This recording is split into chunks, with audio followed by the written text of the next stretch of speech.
We have some wonderful speakers with us today. So welcome to the What It Takes talk. And this one is about building resilience and overcoming adversity, a highly relevant topic for the current times. This is our first online event of 2021, and it's the 6th in 2021 series. What It Takes Alumni Speaker Series. It's organised by our Alumni Relations team in partnership with our Creative Enterprise Centre.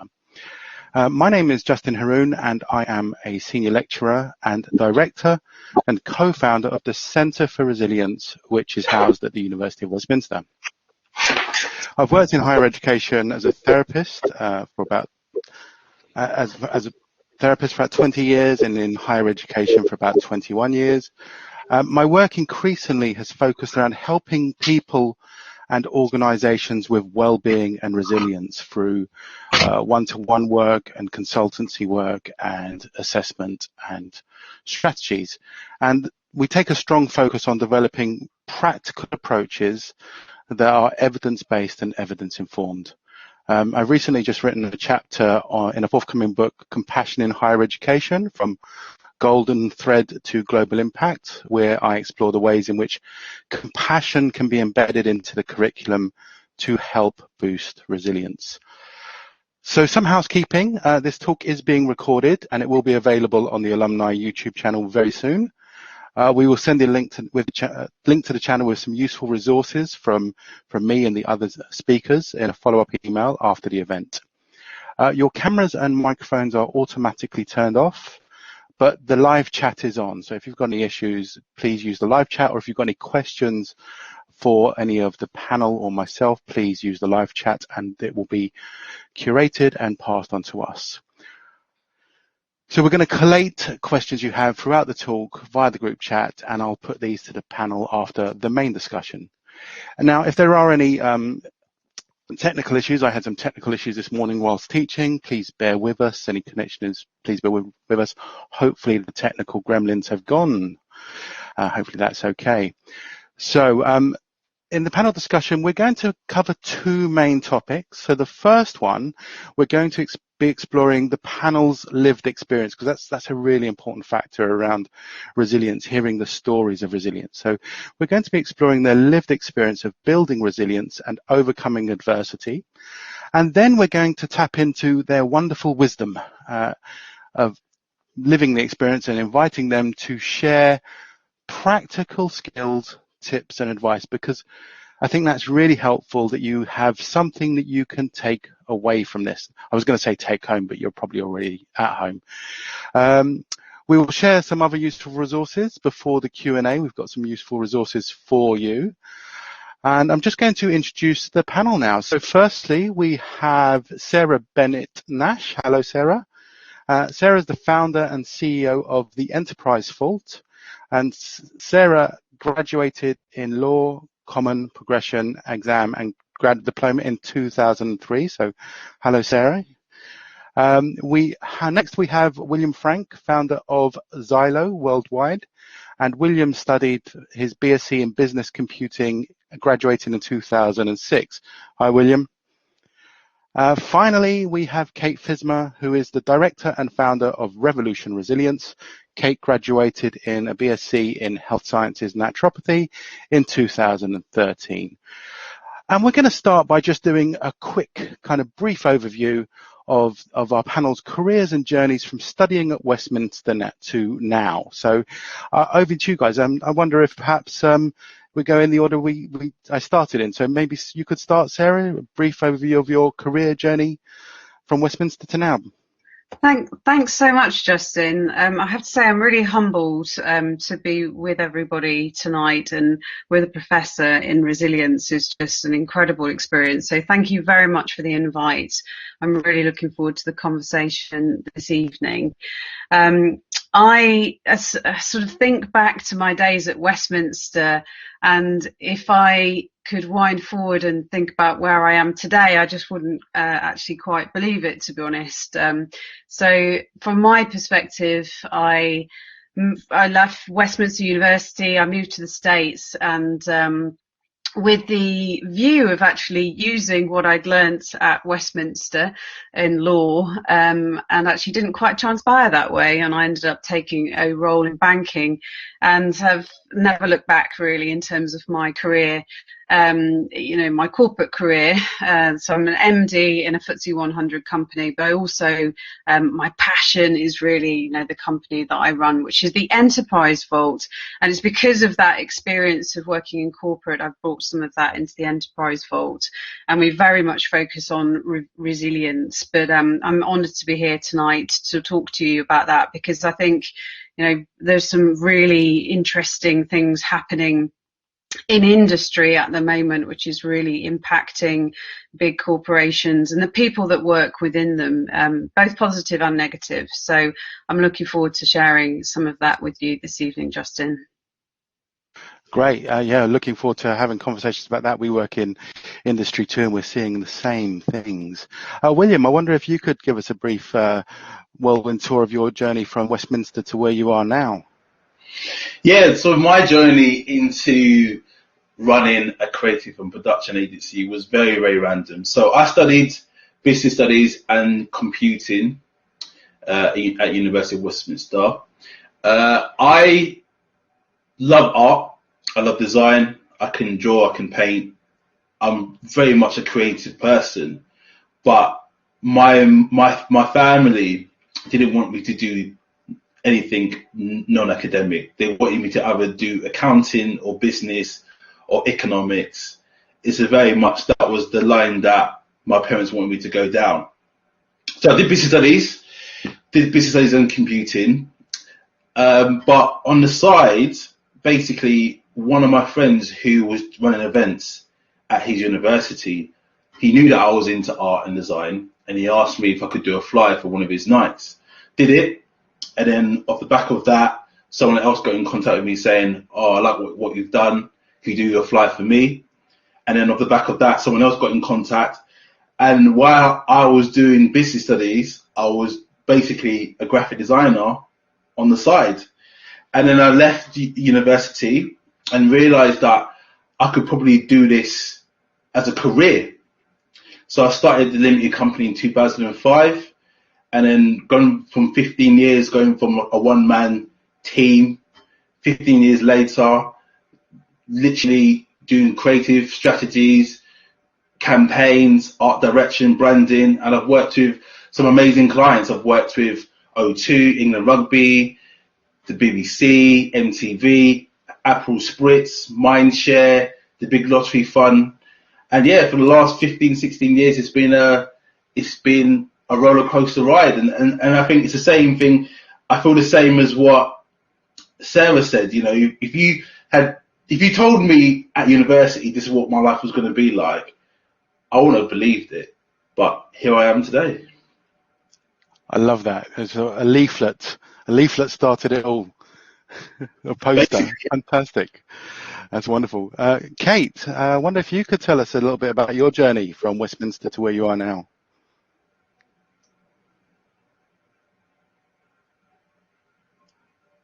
Have we lost Kate? Can you hear me okay? Oh, yeah, can hear you now. Hooray. Okay, I was having a chat with myself about how much I love Westminster for a moment. Yes, I was going to say, it feels like it was the other day that I was at Westminster, but it's a bit of a shocker hearing it was 2013 when you said that. I'm glad somebody remembers, but in some ways I feel like I never left. And it was quite ironic, really. I was thinking about the bio that I put together for the event for today, and kind of we were asked to think about some of the challenges that we'd experienced in our life and things that had tested our resilience. And I kind of forgot that really actually doing my degree at Westminster was one of the big challenges. It really tested my resilience. And ironically, I'd had a whole career before I came to Westminster, ranging from charity to sports PR. And I was always really interested in health and well-being. And I kind of decided to come back to Westminster as a mature student and study kind of more nutrition, well-being, physiology, because I just had found myself in my company setting up informal wellbeing programs and things like that. And then little did I know that I'd come to Westminster to learn how to help everybody else and then almost burn out myself. So I'm not blaming Westminster at all. It was entirely on me. But yeah, it's been an epic journey. And I think I kind of came thinking that well-being was about what we eat and how we exercise, and then suddenly understanding that there was so much more to resilience and what we need as human beings to thrive and survive. And that was my kind of first introduction to it. And I guess I never left. So that just started the thread. And I've worked since then for many years with the university, and then, you know, with lots of other different clients, helping to develop resilience programs and work out what resilience actually means in a day-to-day life. What are those daily practices, not just what's this big idea of resilience. So it's enabled me to do a lot of fun work and really live my passion. So I'm very grateful for everything that I've experienced and taken from my time at Westminster. That's great. And I think that really leads us into our next section, Kate, where you talked about going into organizations and helping them to work with resilience as a lived experience. And one of the things that we come across is there are lots of theoretical definitions of resilience and lots of debates about what resilience is and what resilience isn't. And whilst these are interesting, I think it's always really helpful to hear their own lived experience of resilience in a day-to-day setting. And we find when people listen to others' experience, that's really helpful, the stories of resilience. So I wonder if we could start with you, Sarah. How did you overcome the challenge of facing bankruptcy, which led to your new adventure and acted as a bit of a kind of an opening and a turning point and a re-emerging?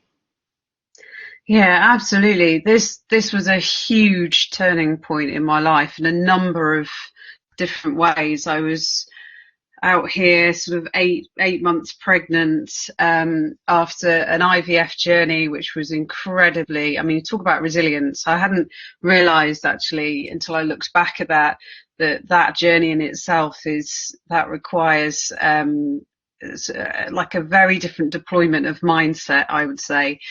But the bankruptcy piece was just a turning point in my life, because I find it quite emotional talking about this. It still chokes me up because I was pregnant. We had decided, as everyone seems to do, that we were going to renovate our flat that we've moved into. And we began this journey, and I'd invited, unbeknownst to me, a cowboy builder into our lives, and we had this finite pot of money, which just completely got destroyed with the back of our house hanging off. And I was suddenly thinking, oh my God, I've got a baby on the way. How do I figure this out so we can get some cash in to actually fix the problem, literally plaster over the cracks. And we were desperately, like struggling for resources. And it is then a real balancing act, because you cannot crumble because you've got a number of, people and responsibilities relying on you. But you're also internally trying to figure out, in the chaos, how you're going to deal with it and cope with it. And then you have to figure out an action plan. And I think that for me was such a big life lesson and a real massive confidence boost for me, because I totally took myself out of my comfort zone. And this is when I set my business up, and I did something that I had never done before, and I made a success of it. And it proved a number of things to me, that if I can do it, then anybody can. And the importance of actually building confidence and competency and using a skill set that you probably think it's there somewhere, but you don't really have much confidence in it. But actually, once you start actively using it and talking about it, it's quite reaffirming, and that just got a lot of momentum for me, and helped me push through a really, really difficult, that bankruptcy situation went on for a good 9 months to a year. And, so we're still 4 years on, still dealing with it to a certain degree. But we're out of the worst of it, and I think that's the major confirmation for me, is that literally, I think I've got it on my websites, that anything is possible if you can redirect your energy and your focus in a way to build something and deliver it. And it's more complicated than that. It's about having the right people around you as well, and the right support systems. But I think that was the major thing for me, is actually just realizing what I was capable of, because I very much relate to what William was talking about, because I would not have chosen the career, but that I wouldn't have actually taken a law degree at Westminster had it not been for my father sort of pushing me in a direction. I guess some of us all experienced that to a degree, but that's not really wanted to be where I wanted to be. So setting up my business was sort of realigning myself, if you like, and getting me back into where my passions lie. So very, very monumental experience for me. I love this idea. You talked about competence and confidence, and not just as a kind of an idea, but as a doing something. Practicing your confidence, practicing your competence. To create resilience. Really wonderful to hear. Thank you. Will, it sounds like you're the master of kind of reinventing yourself, and you've had to do it multiple times, from working as a graphic designer to becoming a creative producer, director, and you came through a number of bumpy journeys, as many people do, but the financial recession in 2008, 2009. How did you use resilience to overcome some of those challenges? I'd be interested to hear that. Well, I think in terms of reinventing myself, it was a case of just having a vision. So, as I said before, I was a more or less a graphic designer working for promoters in the nightclub industry, and it got to a point where what had happened was someone, not a mutual friend, but I got referred to. Someone referred my services to someone, and they asked me, "Oh, do you do branding?" And at this time, I'm only doing flyers for promoters. So I didn't know that you could do other things. I didn't know you could do other things. I was capable of doing things, but I didn't realize, there's other services that I could offer to people. And I did a rebrand for this client. It went really well. And I realized, well, hold on, if I can do that, then what else can I do? Because when you're young, I think I was 22, 23 at the time. When you're working in the nightclub industry, it's fun and stuff, but it gets to a point where you want to do more,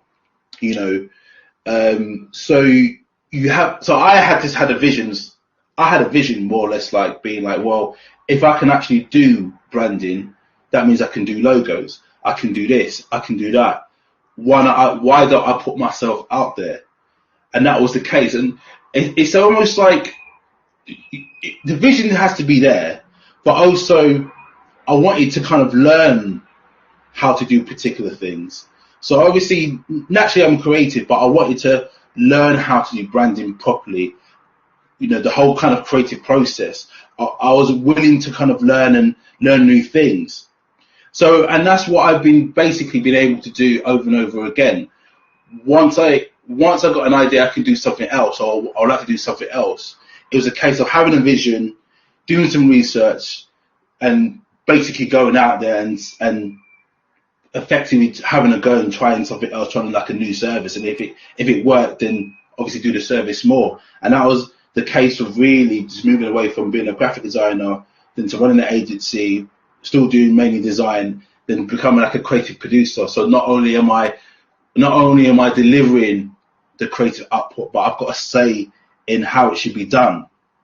And I guess for that was more about a vision. and research and I guess planning. And also I guess the opportunity, when the opportunity comes, or when the opportunity came, I took it. I wasn't scared. I wasn't thinking about, oh, well, I can't do it. Well, I'm not known as a branding designer. I can't do it. It was a case of, well, physically, creatively, I can do it. Why don't I just go and do it? In terms of the recession, it's very similar to Sarah's story. It's funny because, like, when things are going well, when you run your own business, when things are going well, you never really have time to reflect, or you don't tend to reflect. Life is good, you're making money, profits are high, margins are high. You don't really think about anything, you're just enjoying it. But it's funny when the bad times come, you can lose so much confidence, or you just think like things are never gonna get better. You just think like it's the end. I just want to show you a photo, which I think will be quite interesting for people to see. Let's see if this loads up. Here we go. So this was me, 2009, in the studio that I got. And at the time, some people looked at me and be like, oh, he's successful. He's got a studio. He has staff. But at the time, I was losing so much money. I was losing so much money, and I had so much debt, and it was such a stressful time. And it was my own doing, because even though at the time I could deliver design work, but I never actually had worked at a creative agency. I never worked at an advertising agency. I knew people in advertising. I knew people in graphic design agencies, but I never had the experience of working at one. So, but for some reason in my head, I just felt, for me to grow, I need to have a studio. I need to have staff. And I was 23, 24 at the time. No, I might have been 24, 25 at the time, but not really knowing what I was doing. And the whole things are going again, like when I had the staff and when I had the studio, before the recession, things were fine. You know, I had clients, money was coming in. But as soon as the recession hit, clients stopped spending their money. I'm paying for staff. I didn't have the business acumen to realize, you know, if I'm losing money, I should cut stuff. I kept on paying staff and getting myself into like a ridiculous hole. And it was a very bleak time. But I guess the resilience for this was a case of, I think the first thing was, I guess, again, having a vision of how am I going to get myself out of this situation. But also realizing of like, it was a case of removing the ego from the situation. Because I felt that, if I close the studio, if I get rid of staff, I'm going to feel like a failure. I'm going to feel like a failure to my co-workers, to my family, to my mum, to my dad, to my friends. And in reality, like, it wasn't that important. Like, it's not that important. It's not that important. It's just my ego thinks that. So I had to kind of let go of the ego and be like, this is not working. How am I going to get myself out of the situation? And it was a case of really stripping things back, not having so much staff, not having a studio. When it came to debt, not running away from debt, actually speaking to my creditors and being like, I can't pay this all. Can I pay in 12 months or 6 months? And getting the debt down. And once you get through that, once you get through something like the recession, you realize actually you're more stronger than you really are. Because some people tend to, when it's like a bad time, or when they have like a moment of a bad time, they want to quit. But at least with me, well, you have to have some sort of strength to follow through. And I guess it's coming back to the vision of like, I had the vision, I knew what I needed to do. It was a case of sticking to it, removing the ego, and getting things done.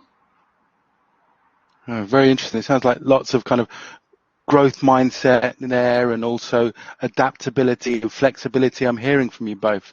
A wonderful kind of to hear how you manage that. Kate, you've had a very recent kind of challenge to your resilience, having caught COVID and suffered a bit from suffered from long COVID, and that happened in March. How did you draw on your knowledge? I know you've got a lot of knowledge around this area and your experience to get you through this. How did you do that?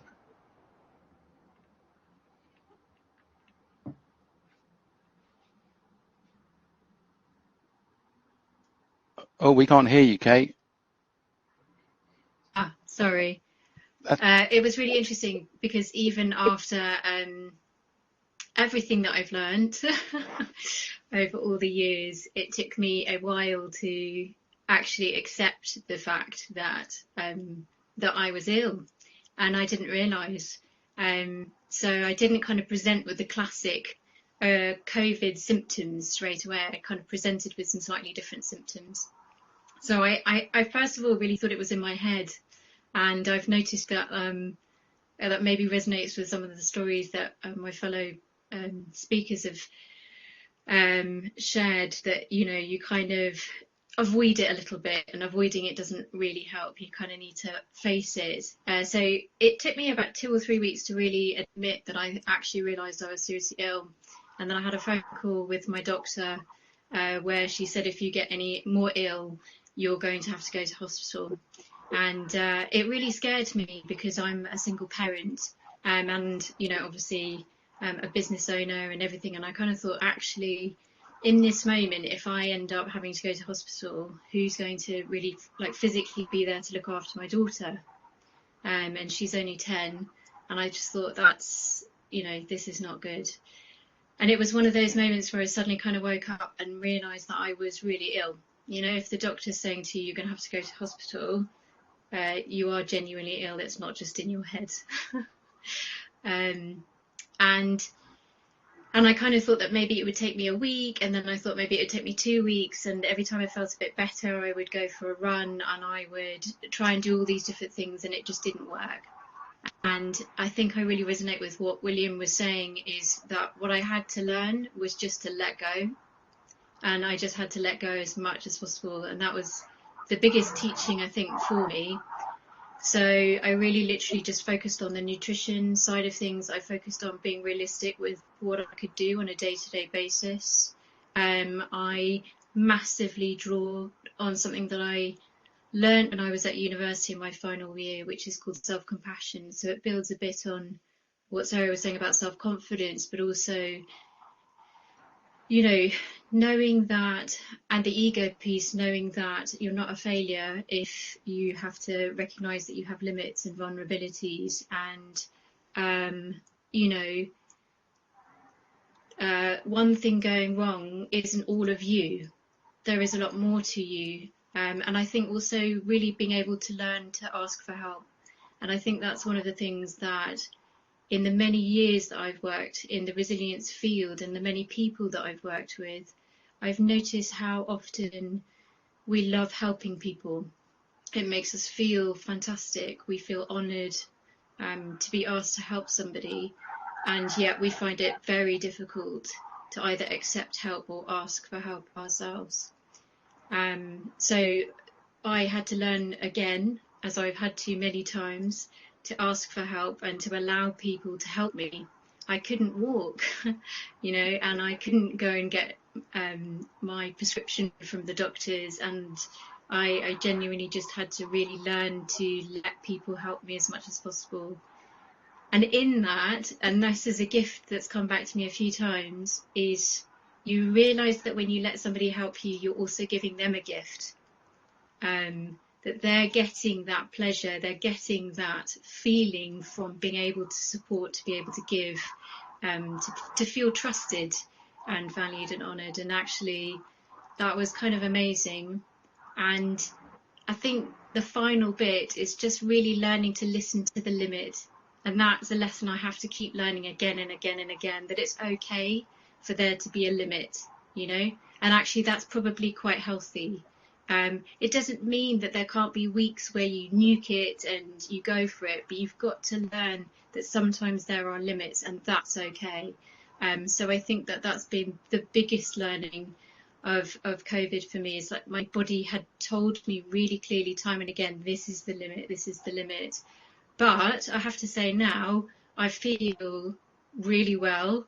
I've had it's been like a 10-month treat almost. No, it hasn't really, but I've really had to look after myself mentally, sort of spiritually in a way, think about my values, all the things that you draw on in those times of adversity, that bigger picture, what it really means for you. And I can tell you that, and it's probably not unique to me, but when you've been really quite seriously ill, you savour the small stuff so much, and you realise what a gift that is. Looking out the window, seeing the sunshine, or being warm, those kinds of things that we forget when it's all going well and it's feeling great and we're making money and doing, hustling.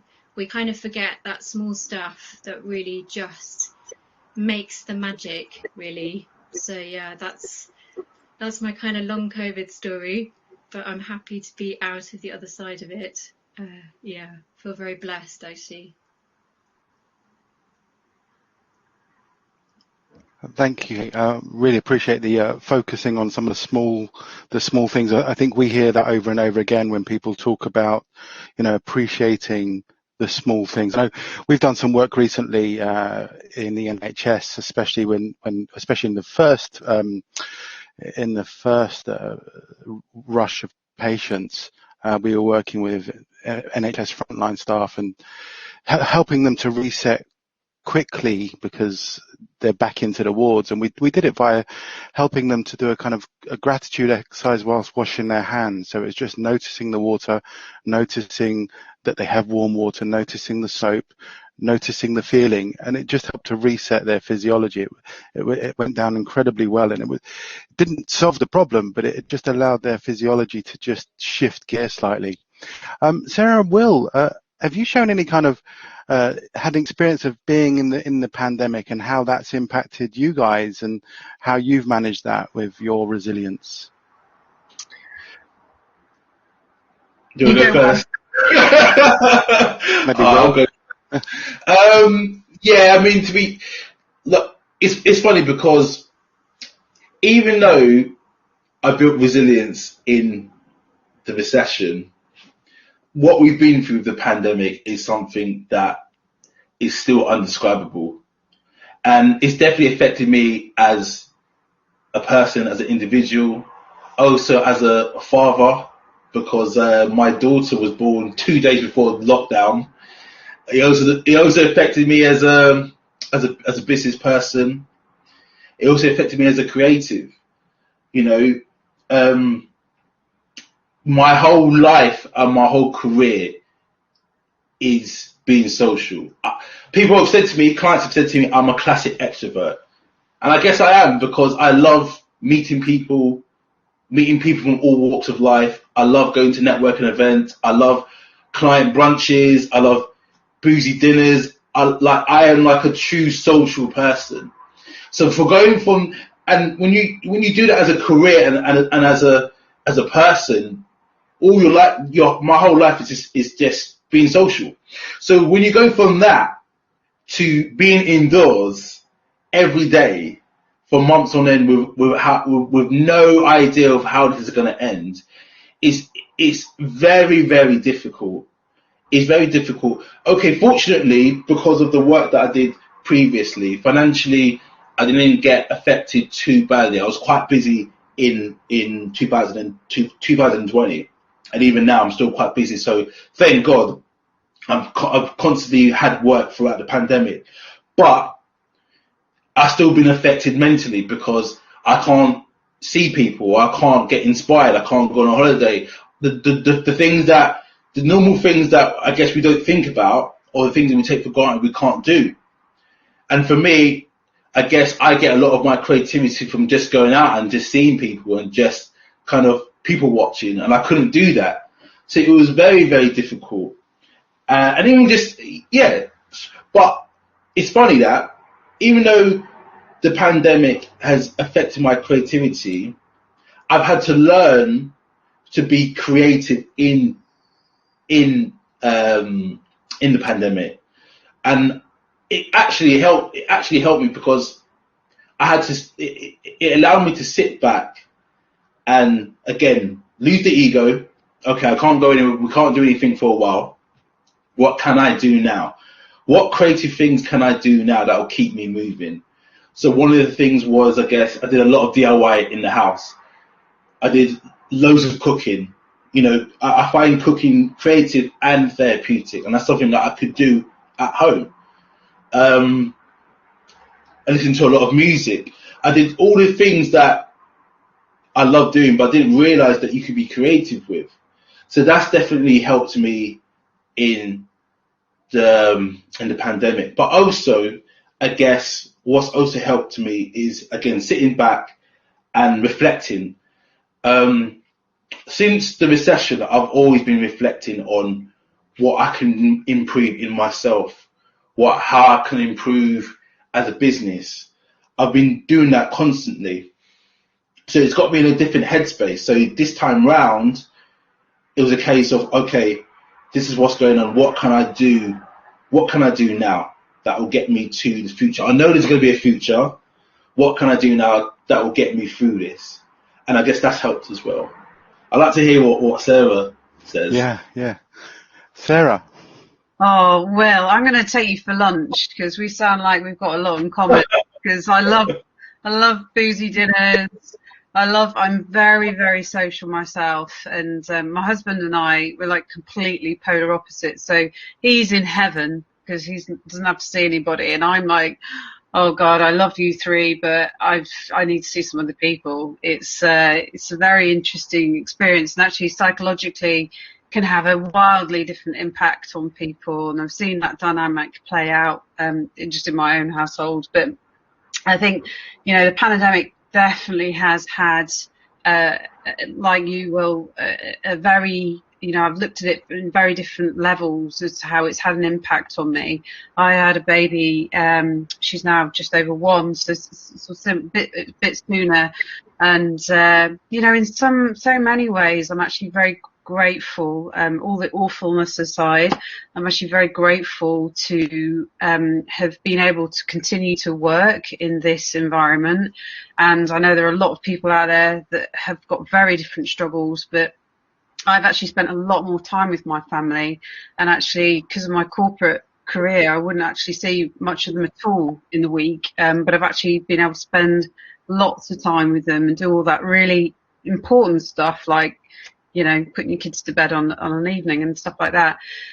The sort of Brexit, I think, has probably been on top of that for banking an incredible experience, and one in terms of resilience that I've looked back on in terms of like the last 3 minutes, and I've just sort of looked back and thought, holy moly, how did we get through that? Because in my team, I've got a team of about 50 people, and we've lost a quarter of the people in that team due to like various different types of illness. We had 4 people go out on stress leave. It has been really quite challenging with an uplift of work around the Brexit framework. We're a UK corporate, so it's really impacted us. So it's been really, really challenging. And there have just been moments where, you know, I've sort of been working through Christmas and just had to stop and literally just stop. And to what you were saying, Kate, in terms of taking that moment to actually just take a step back and actually realize what's happening to your body has been really, really quite powerful for me. And actually, if I hadn't have done those small things around certain triggers, I probably would have been another one out on, you know, with mental health issues. Because the 2 things which on reflection really got me through that is having an incredible support network at home, and you know, a husband who's very understanding of what my job is and what it entails. And secondly, this sort of awareness of what's going on in your body. So, you know, if I have to step away from the desk, no matter what's going on, I have to step away. And that's me creating a boundary around work versus my health. And without your health, you're nothing to anybody. And my why power is so deeply rooted to my family and, you know, 2 little people who I've got to look out for, that is so much more important than everything else. So when I recognize those triggers, I've done everything I absolutely know I have to do, like taking some time out, going for a walk, really simple things, just like stopping and looking up at the sky and just kind of taking a breath, actually breathing, you know, the things you forget about when you're in a very stressful situation. And the other thing is, you know, I love any sport that's adrenaline related. So running, cycling. So I've had to sort of get out, and that's the first thing that typically goes when you're in a stressful situation because your motivation level wanes. But I had to force myself to be so disciplined because I didn't want to do it. But actually I knew that was going to be my saviour.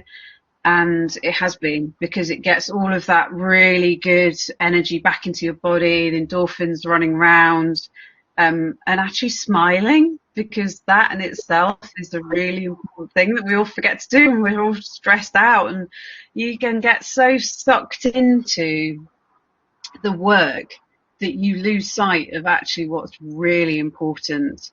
And that's the I think you mentioned this a lot, Will. It's just that awareness of the situation you're in and actually being able to pivot around that as you need to. I think's a skill that you absolutely have got to nail. Yeah, you know what? I think also as well, I think you've got to know yourself as well. I think that's probably been the number one thing that has helped me through the pandemic. You've got to look inside. I know for certain people it can be quite hard to look inward, but I think looking inward and knowing yourself and knowing what you like, what you don't like, what triggers you, what makes you happy, I do think that is a logical way of coping. Because what complicated the pandemic was that the fact that there was hardly any good news from anyone. It's quite difficult to kind of manage when you're watching the news and there's negativity. Then you go into the shops and there's negativity, and then online, and you get to a point where you're just around negativity all the time. And that's one of the things I didn't realize in the pandemic. You're just waiting for good news, but the good news never comes. So you have to kind of, for me, I had to be like, there's certain things I'm not going to do anymore. I'm not going to watch the news. I'm going to avoid going on Instagram. I'm going to avoid going on social media. I have to protect my sanity, and that definitely did help. Unfortunately, I had to not speak to a few people as well. Even though that sounds quite harsh, but at the same time, it's my mental health that's on the line. And as you said, we've all got kids. I've got a daughter. I've got to survive this for her. I can't let someone else's negativity affect me with everything that's going on. So there was a few people that just had to kind of just leave them to a side because they're not helping the situation. They're not helping my mood. So I think looking inwards definitely helps. And I think it's not easy to do. It's not easy to do. Sometimes it's quite hard to look in the mirror, because the person you are may not be the person that you think you are. But the more closer you get of looking in the mirror and being who you are versus the person you think you are, it does make life easier. And I guess it does make it easier for you to look inwards and know yourself more. I think the more reflective you are, the more you know yourself, I personally think, Yeah, I think you're right. I think living, I mean, one of the things we talk about with our clients is how do you live closely to your values, to your meaning and purpose? And the closer you can get there, the less challenges, it's not that you don't face challenges, but you're kind of better able to weather them. And I really appreciate some of the things you were talking about there around resilience, about planning and then adapting and then recovering. So there were these kind of three elements I really heard, planning for things, but had we planned for something that's unknown like the pandemic? But then all the adaptation skills that you guys have used in the pandemic, and then taking time to recover, taking time to step away from your desk, taking time to not look at something, taking time to kind of create your own good news, if you like, and bringing that focus to the things you can control. I just want to move on to graduate attributes. And I know in graduate attributes, I know when we work with organizations, they get very excited about the term resilience, and they often talk about, resilience being a key graduate attribute. And luckily at Westminster, we're starting to teach resilience at undergraduate, postgraduate, right the way through to doctoral levels, to help support our students. But I'm really interested in this key graduate attribute. And whilst resilience can be seen as a very personal trait, and you've all talked about the kind of personal resilience, it's also necessary for us to have resilience as beyond the self, from me to we. So I'm really interested in this idea of resilience in terms of team, community, society. And I did notice a question come up on the right there around some societal issues around resilience. So I'm interested in hearing your views and your thoughts on how we build resilience going from me to we. There's a chapter in the book coming out, and it's by one of the authors, and he talks about compassion, changing the pronoun from me to we can change the world. So I'm just interested in your experience of that, or your thoughts about that. Perhaps we could start with you, Kate. Yeah, sure. I mean, it was interesting immediately as you were talking about it. I always think about one of the things that I speak to about people is how, as human beings, we're all wired the same way.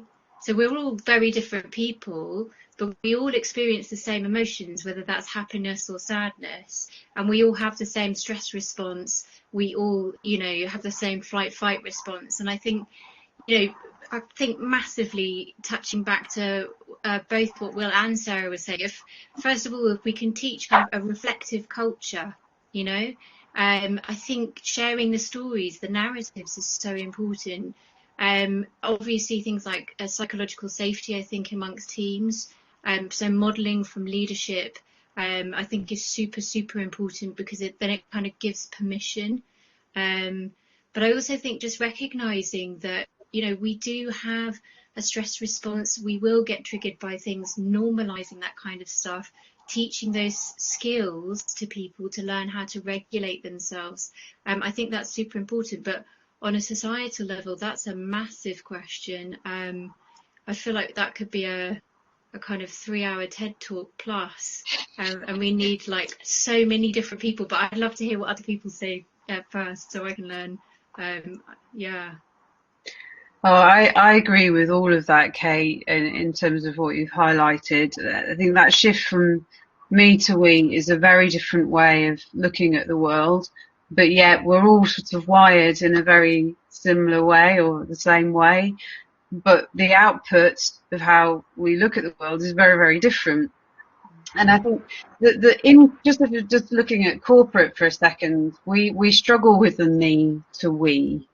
Particularly, in some organisations, because it's so much about putting yourself forwards and putting your brand forwards and making sure you've got a voice and that people know who you are.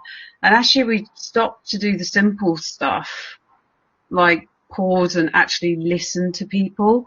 And actually, when we're talking about resilience and we're talking about team, that is, for me, one of the most important things that we should be doing that we don't do as well, because we're so busy looking at forward planning and action and moving and is we don't take the time to actually listen to people. And listening is another skill set. We just assume that because we've got 2 ears, we know how to listen, but actually there's a real skill behind listening and empathizing and understanding people. And if you can tune some of those skills, not just in teams, but more broadly, and we can teach our little people to tune in a bit more and be more empathetic, then I think on a societal level, that, if we're giving the right messaging around being kind and being empathetic and understanding everyone's struggles, because we all have them, doesn't matter where you are in life and how much money you've got or how much money you don't have, everybody has struggles. And what we don't take the time to do is to listen and appreciate that. And for me, I think that could be a game changer if we could put some of that education from the ground up. You know, and we can all take a bit of that pie, can't we? We can all be a bit responsible for that and make actually a huge difference if we all tuned in a bit more.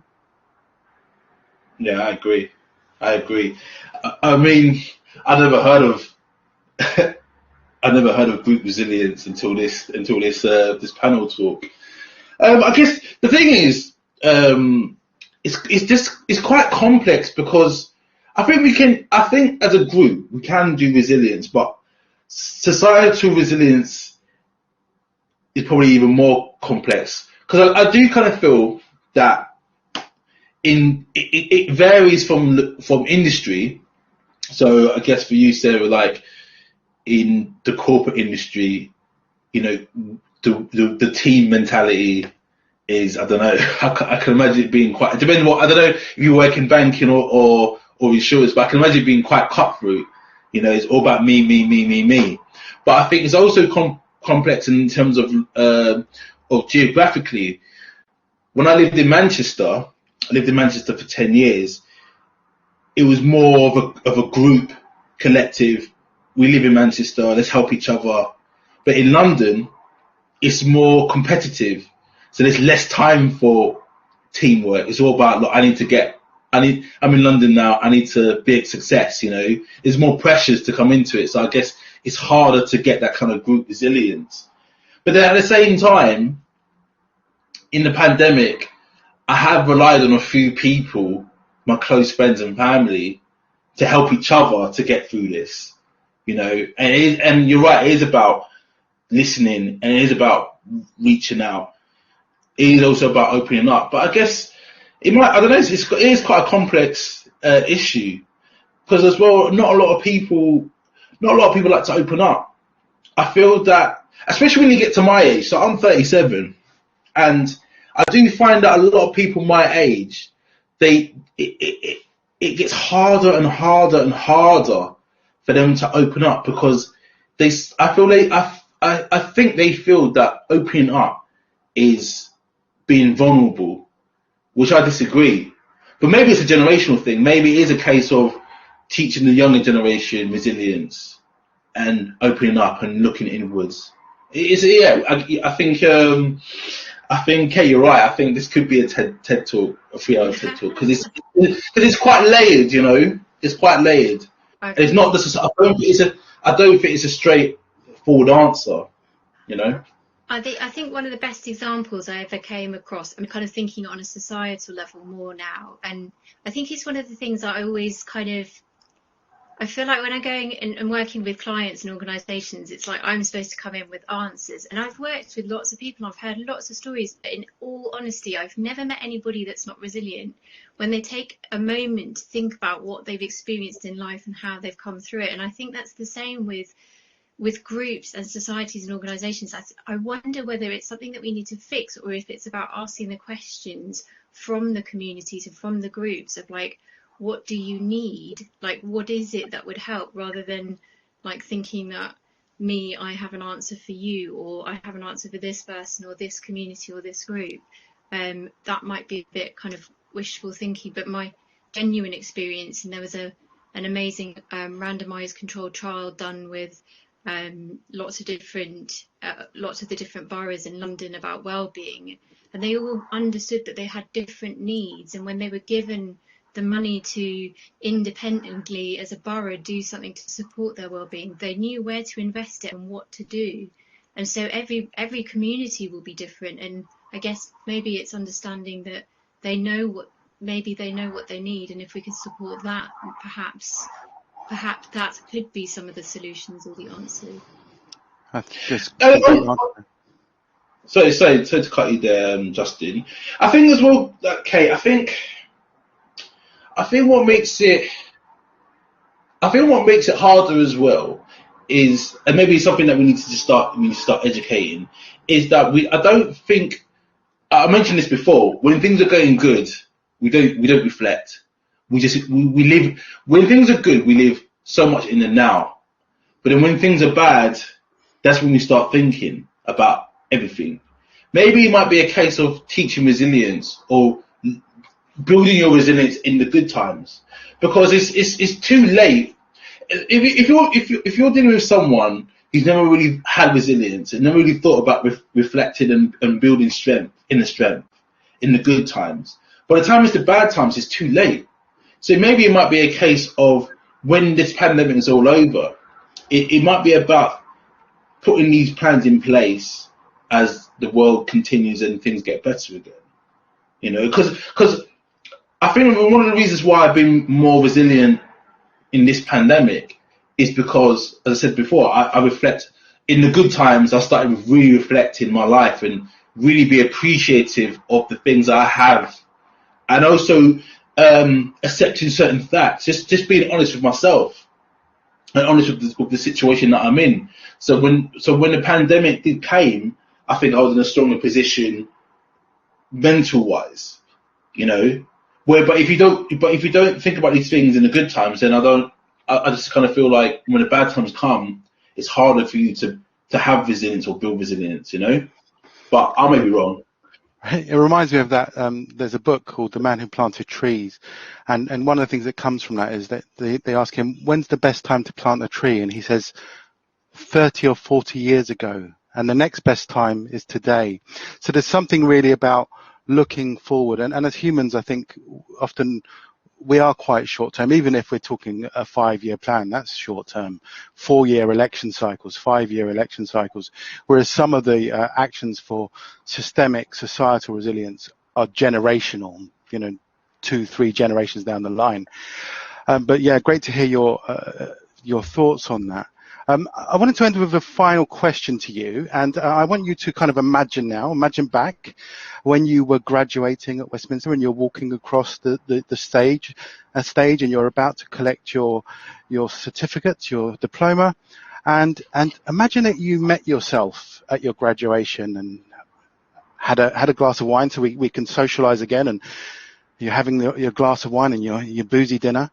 What one piece of advice would you, as you are now, give your younger self who's graduating with hopes, dreams and ambitions in terms of supporting your resilience? Perhaps so you, Sarah. For me, it's the root of everything that you want to do in life is very much about having courage and confidence in yourself. And I totally mean that. I think it's the foundation of literally everything that you do, the friends that you meet, the clubs that you join, the job that you get, the business you build, whatever it looks like. Having confidence can take you in very different facets of your life. You know, even to that point of where you book a plane ticket to go traveling. And I wish I'd understood that, 15 years ago, because I think my life could look very different. And don't get me wrong, I have a great life and I'm very grateful for where I am. But I think if I'd have learned that skill set earlier and just given myself a bit of a break and be not so fearful of failure, then I think if I could take that back to my graduate self, I would lock that in and I would stick it on a wall somewhere and I would live that every single day, because I think that unlocks so many different areas of life for you, including building resilience, because I think it's a very key foundation for building resilience. So that for me would be the big thing, is just have a bit more faith in myself and know that you can achieve and trust that a little bit more. I would agree. Lucky young Sarah to have such a wise elder. Will, what would you do? Yeah, I would agree. I probably would say to myself, crack on. That's what I probably would say. And yeah, because you know what, this self-doubt thing is a big thing. I think as a creative as well, you always think, well, what happens if this person doesn't like it? What happens if the client doesn't like this? What happens if I say the wrong thing? What happens, it can be a problem. It happens to other creatives that I've known, where they're so self conscious of everything they do and say, they don't actually do anything. And I've been through that a couple of times, where if I just knew just to crack on, and if I fail, I fail, or if I make a mistake, it's fine, then I probably would have done things much quicker and just get it out of the way. Because, when you make mistakes, it's not that deep. It's not going to kill you, And when you do make mistakes, I found that I learned so much more when I made mistakes, when things were going, as opposed to when things were going great. When I made mistakes, I learned from them. I grew as a person. It helped the business. Everything got better. When you're succeeding, you don't actually learn anything. When you're number one, there's nothing to learn, So I think we need to embrace making mistakes more, and I think we need to embrace the fact that no one really cares. It's in your head, That's what I would say. But I'll probably tell myself at my graduation, just crack on, make mistakes, enjoy every minute of your life to come. I agree. I've made many mistakes, even today. Kate. Yeah, I'd say the same. I think, as I was graduating, I was literally just becoming a mum at the same time.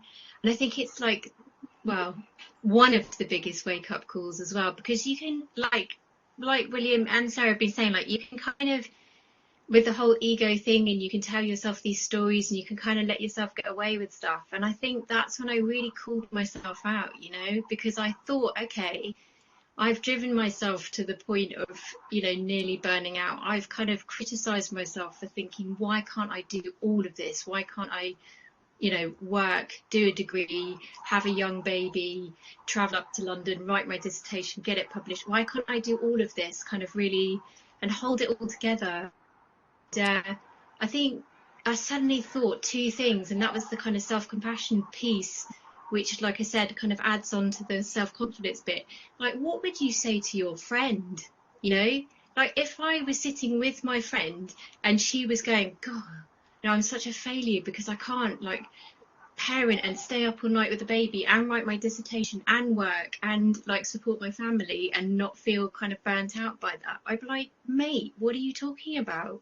And so I think actually, being your own mate is really important. And that means seeing the good parts of yourself, which can be really hard to do. We're quite good at seeing the bad parts, the parts that we don't really want, celebrating the successes, no matter how small, because often we're really good at looking at what doesn't work. But I echo it as well. We can get so focused on getting it all right and doing that all of that kind of stuff. You just forget to have fun, and you have got one life, and it is rich and it is beautiful. And both of it. Remember to see the beauty and remember to have fun and be your own best mate too. That's a great note to finish on for this section. So be a good friend. At the university, we provide lots of good resources for students, staff, for graduates, from resilience to alumni events like this, our wonderful alumni organisation. And we do that via things like the Juice platform and the Engage portals and the alumni group. So keep an eye out for things that are coming up. We've got lots of events coming up. We've also collated some resources from the panel, so we'll be sending that to you via the email. But I wanted to get on because we've got quite a few questions that have come in for the panel. So I just wanted to ask some questions that have come in from the audience, if that's okay. So this is from Miles, and it's for everyone. Sorry, before I do that, thank you guys. You have been wonderful. So our wonderful colleagues in the background have been collating the questions, and they've sent me a document, a live document, which I'm reading now. So here we go. So from Miles, says, I failed my master's in law and the opportunity to become a solicitor and lawyer is over.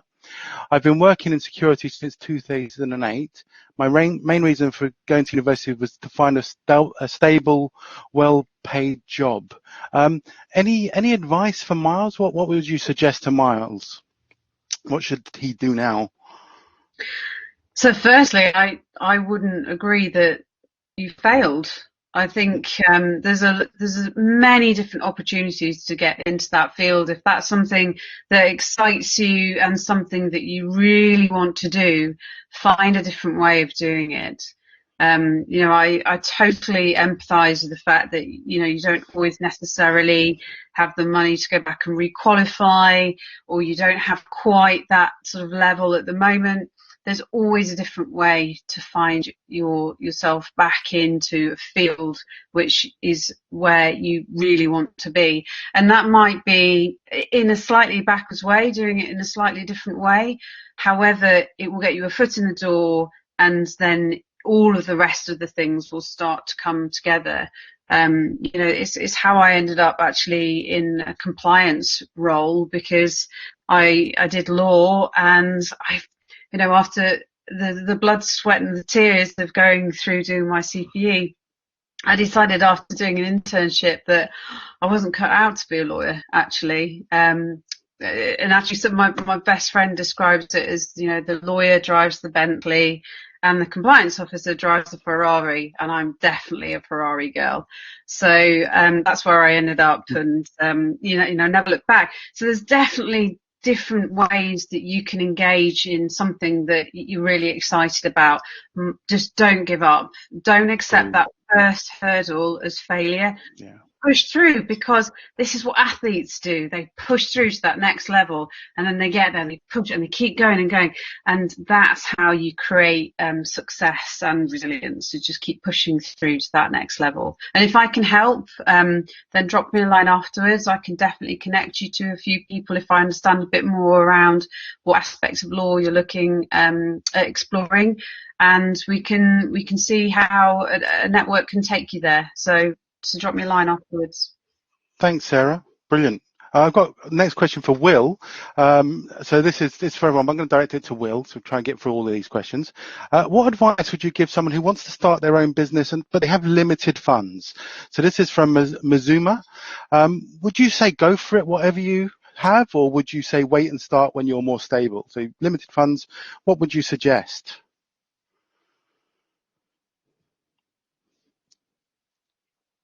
We can't hear you, Will.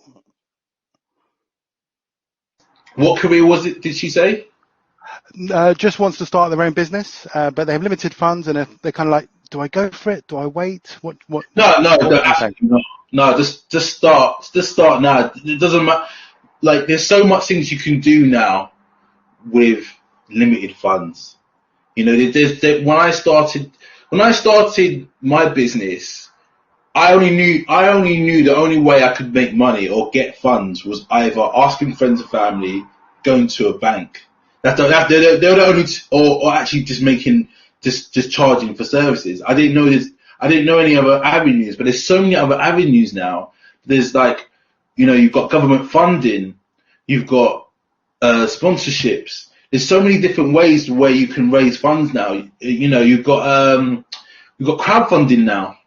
There's so many different ways of raising capital. Obviously, it depends on what you're starting, but there's so much more resources out there for you to get. That's what I would say. I would say, Absolutely. I would say start now and start just worry about the finance later. Get it off the ground now and worry about the finance later. But I would say there's in terms of financing, there's different routes. I would definitely consider government funding, definitely. Yeah. And connect with our Centre for Enterprise. We've got a which is part of this event actually, our Creative Enterprise Centre. So connect with them, and they should be able to help you. Kate, I've got a question for you. So this person wants to come up with a new service that's highly needed for the current situation, for our current world. Like Kate, it's a program to help universities. The law degree about to finish is not for me, so they've done a degree, as many people do, and then decided, well, this isn't quite for me. And then they want to take a BSc in counselling and start providing the service at the same time. But like a lot, it feels a bit overwhelming. So some tips for Zainab. How do you think they should go forward, Kate, with that kind of overwhelming I lost you a little bit. Could you just repeat the second part of the question? So what Yes. do they want? So they want to do a BSc in counselling, and start providing the service to help universities at the same time. But it feels a bit overwhelming. So what can they do to start something that helps whilst also studying themselves? What tip would you give for them? Wow, for Zainab? It's a really good question. I think the thing that I learned, and that I would keep reiterating, is you don't have to do it alone.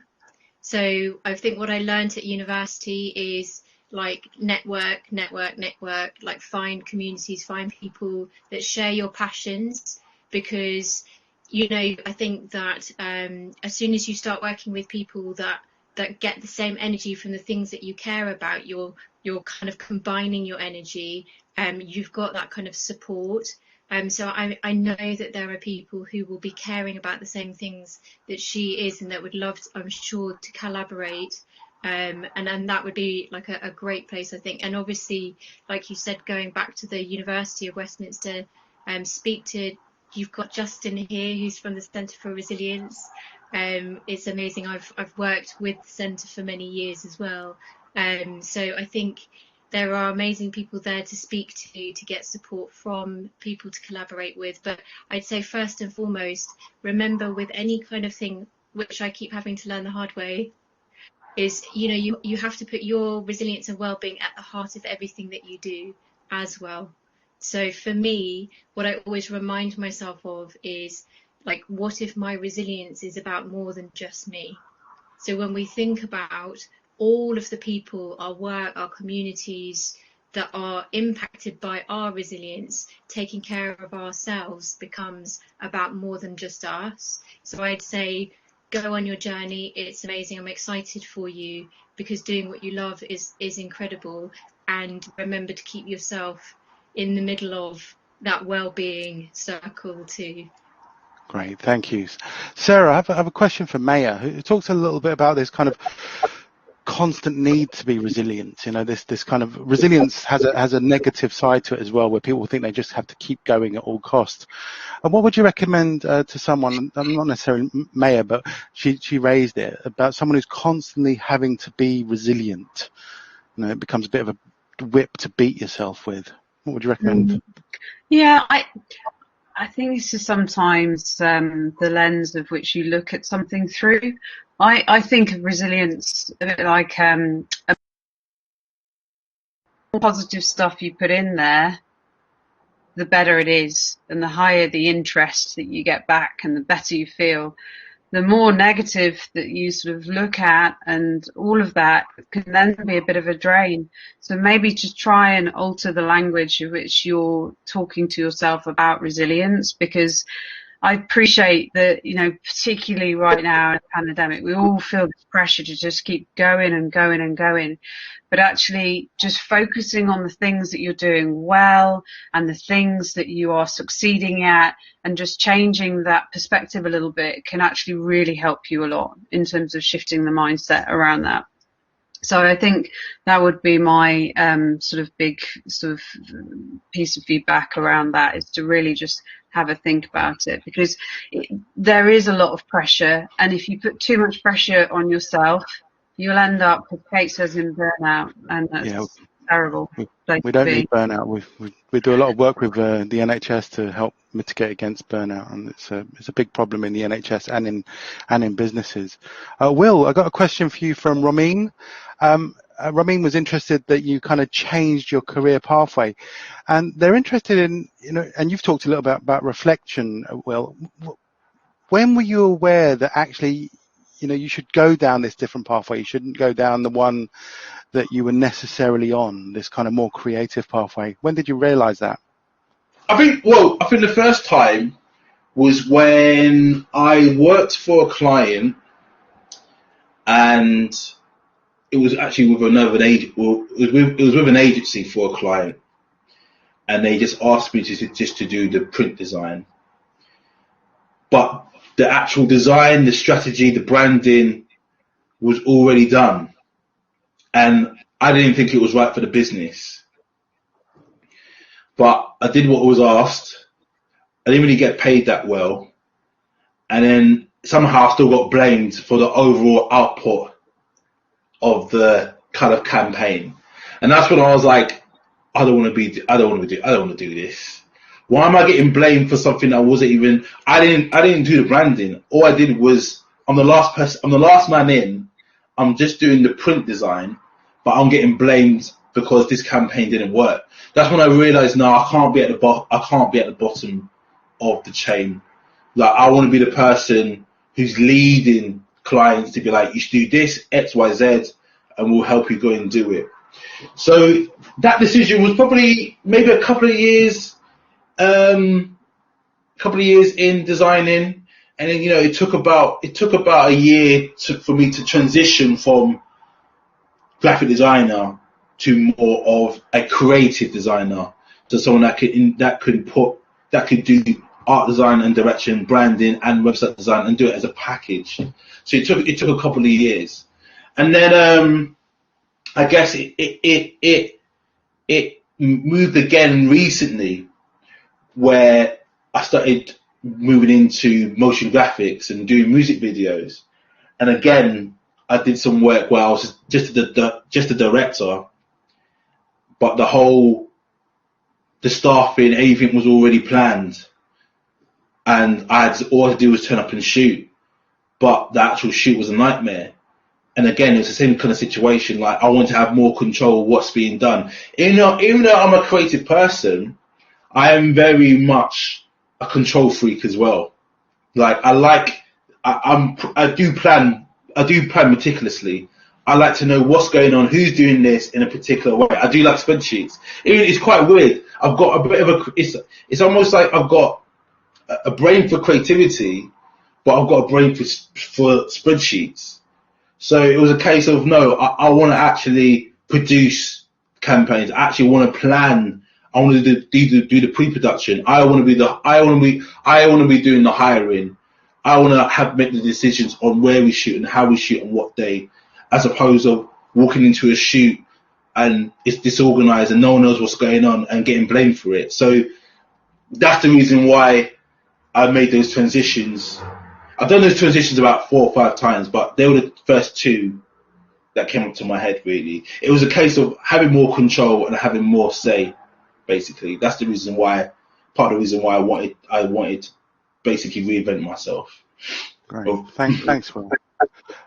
Kate, what you said about kind of being in chronic pain and fatigue really resonated with Maya. And she's suffered this for 11 years. And she wanted to know, like, how you dealt with the kind of internal frustrations when your kind of mind was active and saying go, go, go, and your body had checked out. How did you manage that tension? It's really interesting. I think it's so often with things, it's only in hindsight that you really, like, the learning really lands. And I think I almost was saying this I've started like working with a charity that's been supporting people with long COVID, and I was speaking to somebody who's still really suffering from long COVID, and the feeling I had was almost like when I got ill, it was like I lost trust with my body, like I lost trust for my body, and I feel like kind of in the end it was almost as if my body needed to learn to trust me, like I could know when there was the limit. Like, I used to be that kind of person that would just go running for 10 miles, even though I had a cold or a cough, and be like, tick, I've been healthy, I've done my 10-mile run.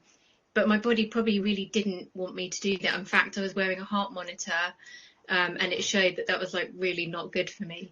And that was like a big wake up call for me. And that was several years ago, of what I think is healthy or, well-being is not. It's not always listening to what resources I have on that particular day or in that particular moment. So I feel that I guess I'd say it is frustrating, and I hear you, and I think part of it is accepting that you're allowed to feel frustrated and annoyed and cross and angry about it, and that's okay. And kind of minimizing those feelings. It costs a lot, pushing down difficult feelings. They're almost kind of like corrosive. They can almost kind of rust you from the inside out. So kind of acknowledging that it's okay to feel annoyed, but also honouring your limit. Today I feel like I've got this much energy, so I can do this and this with that, and that's good. And tomorrow maybe I don't have that, and that's okay. And talking to people. I think that's the thing, that shared experience as human beings. It's such a deep need within us to share our experience and to connect with people. So be kind to yourself, and I think that's it. I think that's what Sarah was saying, that if we could teach our children, I think kindness to others, but kindness to ourselves is massively important. I've got time for one more question. I've probably left a really big one. Yeah. I've been told I can go over a little bit of time, so I've been checking, and I can go over a little bit of time. So we've got a little kind of space here, but this is from Bilia, and it's a really important question, and it's how can resilience help some people with very, very real adversities that people face that relate to systemic problems. We touched on this earlier, things like poverty, things like racism, things like sexism, homophobia. How can we do that? How can we learn, or how can we foster resilience to help with that? That's a great question, Billy. It's an amazing question, I think. And for me, I think that's a very personal question to me, because, I'm from a working class background from East London. I'm black, not much money when I was growing up. I was born in Walthamstow in 1983. So I don't know if people know where Walthamstow is, but Walthamstow in the 80s and the early 90s was not the place to be, and just in East London in general. But here I am today, speaking to all of you. So in a very different life, in a very different place in society. So I think it's a hard one, because I can't really speak about the sexism because I'm not a woman. But in terms of poverty and racism, I think that you've got to for me personally, again, it's like understanding the situation that you're in and accepting certain facts. So for me, it was a case of, when it comes to poverty, like when I realized I knew that I was not well off, I was basically, my family were basically on the breadline. I made the plan to be like, I need to get out of here. I need to get into a better position. And again, having a vision and sticking to it and working out how I'm going to get out of this situation. And the thing that I did was, when I was 15, I was in year 10. I got a job at Sainsbury's, and that was the way. That was single-handedly one of the ways that I got out of my situation. In terms of racism, again, it's acceptance of facts. There are people that are racist, and you can keep on, society is pushing to a place where we are becoming more diverse. We are becoming more inclusive. The world what I was like in 15, 16 is so different to now, but there's still going to be racist people out there. And I think what I would say to you, Bilia, is that even though it's hard, but it shouldn't affect you of who you are as a person. There's always going to be, I feel like there's always going to be sexism, there's always going to be racism, there's always going to be an ism, but it's about you and yourself and being comfortable in your own skin and being like, I am this person. Doesn't matter what this person says. Like, I am valued in life. I'm going to do what I need to do to get to where I need to be. I don't know what Kate and Sarah might say. Yeah, I'd like to hear what you girls would say actually. Well, sexism exists both ways. I think that would be my. But I love what you just said about, acknowledging the situation. I wrote that down because I think that is so fundamentally important and actually creates then the boundaries for you to really grapple as to what is and is not acceptable to you, because everyone has slightly different boundaries and will put up with slightly different crap, quite frankly. I can't think of another more elegant way of saying that, but that is really, really very true. And I work in an industry which is much better now, but when I first started off, holy moly, it was atrocious. And I think there are still places like that still exist, but I think the corporates definitely sort of have had to focus on cleaning that up. But you definitely do have to be resilient. And I actually had a really good conversation about this evening with one of my team members around actually how you have to have a really thick skin in banking. And I don't necessarily think that's a good thing, by the way, but you definitely do have to grow those skill sets around resilience, because if you don't, it's not a good environment for you to be in, because you're constantly sort of put under pressure around those things. But I think being in the right place, so making sure you have the right environment to support you, is so fundamentally important. Justin talked about values. I mean, that has to be one of the biggest things that you should ever ask when you go into an interview type of situation. What are your values? How do you live them? How do you talk about them? And you should expect to hear some of that language when they're talking to you about the environment you're going to be in. Because if you're not in the right environment, and this is the same in business, because I very much run, I work very much with females in my business. And if you're not in the right place, your alignment's off, and you're never going to be in the happiest of places for you, the people you're working with, and also for them as well, because it's just going to sort of grind against each other. So it's knowing that you're in the right place, that you set your boundaries for what isn't acceptable. And I think the community piece can be so powerful.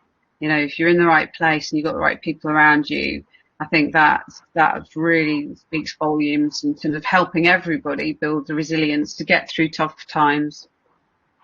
You are what you eat. Last word for you, Kate? And with that question? I mean, amazing. I think that's one of the reasons why I love my job, and I love being able to ask people what resilience means to them, because I feel like I learn all the time,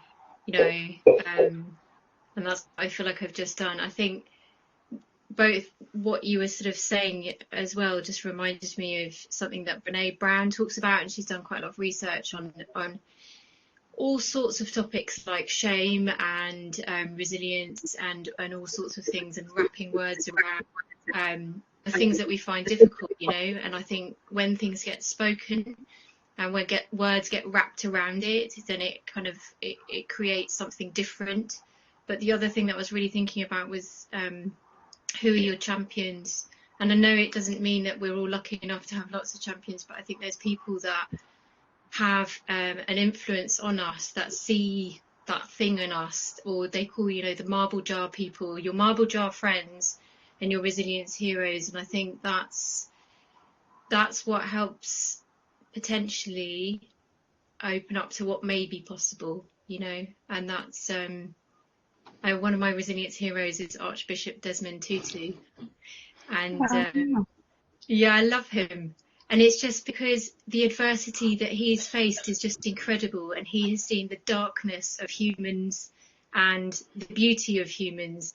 And I bumped into him in a restaurant in South Africa, and this was only like 2 years ago, so he must be in his 80s now. I looked it up because I'm that geeky. He's in his 80s. And he was like on a table with all his mates. They were having the most amount of fun in the whole world. And I was just like, wow, you know what? You can experience like serious adversity and you can be like Desmond Tutu. And that inspires me. And sometimes I ask myself, what might Desmond say, or what might Desmond do? Because do you know what? It kind of opens you up again. I'm not sure that I can really answer, you know, all of the aspects of that question kind of fully, but yeah, I'm just thinking of Desmond Tutu right now and thinking. Yeah, it's a bit of a process. I just wanted to thank you all. What wonderful panelists and just wonderful wisdom. I really appreciate you taking your time to share your experience so openly and honestly. I think it would have been really helpful, and the chat's been really busy, and I apologies that we haven't been able to get through all the questions. Maybe we could do something again in the future. Just thank you so much.